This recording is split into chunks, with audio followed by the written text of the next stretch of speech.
منہیٹن new York سے 1992 میں شائع ہوئی، پاکستان میں 1993 میں آئی۔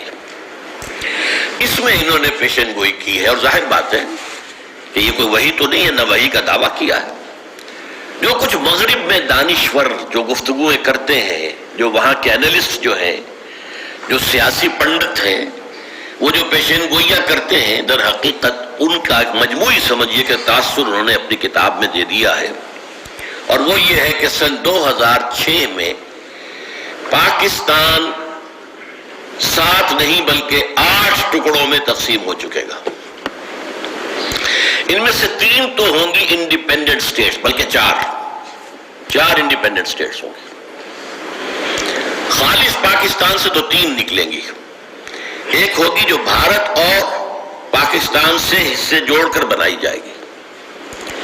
جو خالص پاکستانی 3 ریاستیں ہوں گی وہ دی ریپبلک آف بلوچستان، پورا بلوچستان اس وقت کا اس میں شامل ہوگا، اور اس کا کہنا یہ ہے کہ یہ اس علاقے کی سب سے بڑی طاقت ہوگی، سب سے زیادہ ترقی یافتہ ہوگی، سب سے زیادہ خوشحال ہوگی، سب سے زیادہ انڈسٹریلائزڈ ہوگی۔ دوسرا کراچی اور حیدرآباد کو ملا کر ایک لیاقت پور یا لیاقت آباد اردو سپیکنگ لوگوں کا ایک جو ہے وہ صوبہ نہیں بلکہ اب ریاست بن جائے گا۔ اور تیسرے سندھو دیش، یعنی جو بھی سمندر پر بیٹھے ہوئے علاقے جن کا آؤٹ لیٹ سمندر پہ ہے، وہ تو independent nations, independent countries, independent states بن جائے گا۔ اوپر جو ہے شمالی علاقہ جات جو ہمارے ہیں، گلگت ہنزا وغیرہ اور آزاد کشمیر، اور انڈیا کا مقبوضہ کشمیر جس کو ہم کہتے ہیں، جسے وہ آزاد کشمیر کہتے ہیں، ان کو جوڑ کر ایک کشمیری ریاست وجود میں آ جائے گی۔ یہ بڑا پرانا خاکہ ہے، امریکہ کا بڑا پرانا خاکہ ہے، اور یہ کہ اس سے پہلے تو روبن رافیل جو ہوتی تھی اسسٹنٹ سیکریٹری آف اسٹیٹ امریکہ کی، اس نے کھل کر اس کو بیان کیا تھا کہ ہم ان دونوں کشمیروں کو ملا کر اور اس کے ساتھ شمالی علاقہ جات پاکستان سے، چونکہ وہ کشمیر کی وہ بھی حکومت جو تھی ڈوگرا حکومت اس کے ماتحت تھے، اور مزید یہ کہ اس میں جو علاقے پاکستان نے دے دیے تھے لداخ کے، چائنا کو وہ بھی واپس لے کر اور بھارتی کشمیر کو ملا کر ایک آزاد ملک بنائیں گے۔ اس کے بعد بہت عرصے تک یہ آواز نہیں آئی تھی، کل پھر آئی ہے۔ امریکہ کے ایک سینیٹر نے یہی بات پھر کہی ہے کہ کشمیر کے مسئلے کا واحد حل یہ ہے کہ اس کشمیر سے بھی، انڈین کشمیر سے اور پاکستانی کشمیر اور شمالی علاقوں سے دونوں طرف سے فوجیں وڈرا کر جائیں، انڈین بھی پاکستانی بھی، اور یہ یونائٹڈ نیشنز اسمبلی کو دے دیا جائے علاقہ۔ وہ یہاں پر اپنے اہتمام میں پلیبسائٹ کروائے، اور اس پلیبسائٹ کے اندر 3 آپشنز ہوں گے، آپ ہندوستان کے ساتھ رہنا چاہتے ہیں یا پاکستان کے ساتھ یا آزاد۔ حالات جس نہج پر جا چکے ہیں اس میں لازمی نتیجہ یہ ہے کہ آزاد کشمیر کی طرف ان کا رخ ہوگا۔ اب پاکستان سے ڈسلیوژن ہو چکے ہیں، اور پاکستان سے تو اب وہ کہتے ہیں نا ہمیں دھوکہ دیا، مروایا ہمیں، اتنے لوگ ہمارے مروا دیے اور اب اپنے ہاتھ اٹھا دیے، بٹرے کیا ہمیں، لہذا اب ان کے آپشن میں پاکستان نہیں آئے گا، آزادی۔ اور یہ آزاد ریاست جو ہے یہ امریکہ کی سازشوں کا گڑھ بنے گا، یہ ایک نیا اسرائیل بنے گا۔ ایک اسرائیل ایشیا کے ویسٹ میں ہے، ایک اسرائیل ایشیا کے بطن میں، ایشیا کے ہارٹ پہ درمیان میں قائم کیا جائے گا، اس لیے کہ کنٹینمنٹ آف چائنا پالیسی اب اسی طریقے سے ہے امریکہ کی جیسے 40 برس تک containment of Russia of USSR policy تھی۔ اس کے لیے اسے یہاں قدم جمانے کا موقع مل جائے تو اور کیا چاہیے۔ وہ ایک کشمیری کو سونے چاندے میں تول سکتا ہے، ان کو بڑی سے بڑی مراعات، مدد، امداد، ان کو خوشحال بنانے کے لیے، تاکہ اس کا عمل دخل جو ہے اس علاقے کے اندر قائم ہو جائے۔ بہرحال میں نے تھوڑی سی تفصیل اس کے بیان کر دی کہ یہ پرانی اسکیم ہے جو اب پھر اٹھ کر سامنے آ رہی ہے۔ تو 4 تو یہ ریاستیں انڈیپینڈنٹ ہوں گی، بلوچستان، لیاقت آباد اور سندھو دیش اور آزاد کشمیر، پورا آزاد کشمیر، پورا کشمیر۔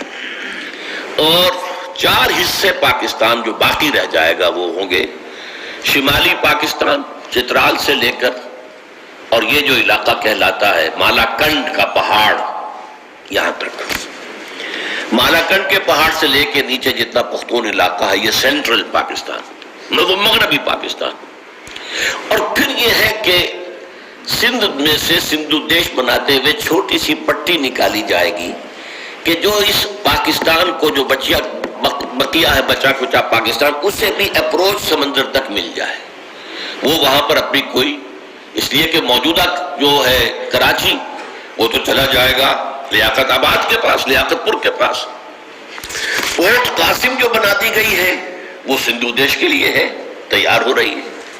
تو بہرحال بقیہ پاکستان کے لیے بھی کوئی چاہیے، کوئی کوریڈور دے کر سندھ سے، اور وہاں پر جو ہے اس کو پہنچا دیا جائے گا سمندر تک تاکہ اس کا بھی آؤٹ لیٹ ہو. باقی پاکستان سینٹرل پاکستان ہوگا، اس میں پنجاب ہے اور سرائکی علاقہ ہے کافی، کچھ سرائکی علاقہ بلوچستان میں چلا جائے گا، کچھ سندھ میں جائے گا، جو باقی ہوگا وہ اس سینٹرل پاکستان میں آ جائے.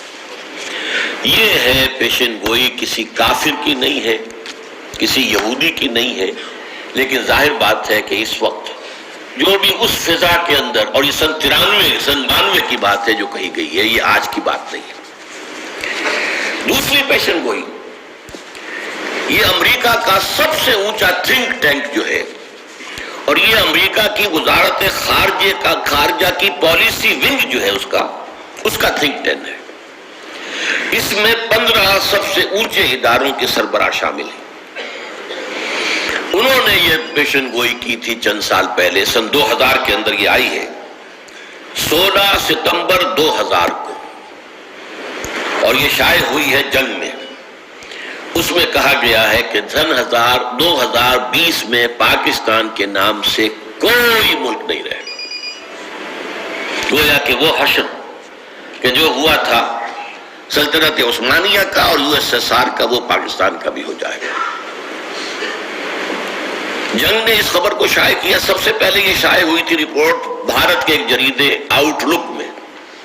جنگ نے شائع کیا اپنی 16 ستمبر سن 2000 کی اشاعت میں، ساتھ یہ لکھ دیا کہ اسے کسی مجذوب کی بڑ نہ سمجھا جائے.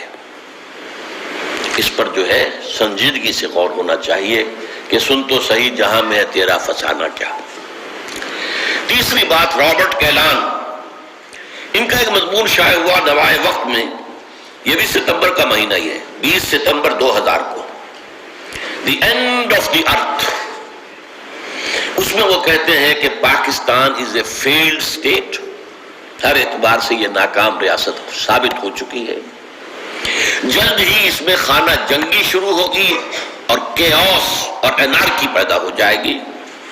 اور اس مضمون میں ایک خاص بات جو اس نے کہی ہے وہ یہ ہے کہ پاکستان اور افغانستان یہ گویا کہ ایک یونٹ کی شکل ہوں گے. یہ ہے، میں نے چند حوالے آپ کو دیے ہیں کہ سن تو صحیح جہاں میں ہے تیرا فسانہ کیا، کہتی ہے خلق غائبانہ، کہتی ہے خلق خدا تجھے غائبانہ کیا. اب آئیے اس کے اصل اسباب کیا ہے، کیوں ایسا ہوگا، جبکہ میں بھی کہہ رہا ہوں کہ پاکستان کے خاتمے کی الٹی گنتی شروع ہو چکی ہے. یہ میرا موقف ہے. تو اس کے اسباب کیا ہیں؟ میں ان کو 2 حصوں میں تقسیم کرتا ہوں. ایک تو ہے اصلی اور بنیادی، اور نمبر 2 داخلی اور خود کردہ. یہ ایک ہی کی تقسیم میں نے کی ہے، جو اصلی ہے، بنیادی ہے، داخلی ہے، خود کردہ ہے. یہ خود کردہ کے بارے میں آپ کو وہ مصرع ذہن میں آ گیا ہوگا کہ خود کردہ را علاج نیست.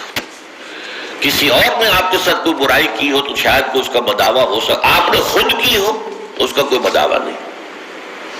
وہ کیا ہے؟ پاکستان کے قیام کا جو اصل مقصد اس کو ہم نے ترک کیا. اب یہ ایک بے مقصد ملک ہے. یہ ایسا تیر ہے جس کا کوئی ہدف ہی نہیں.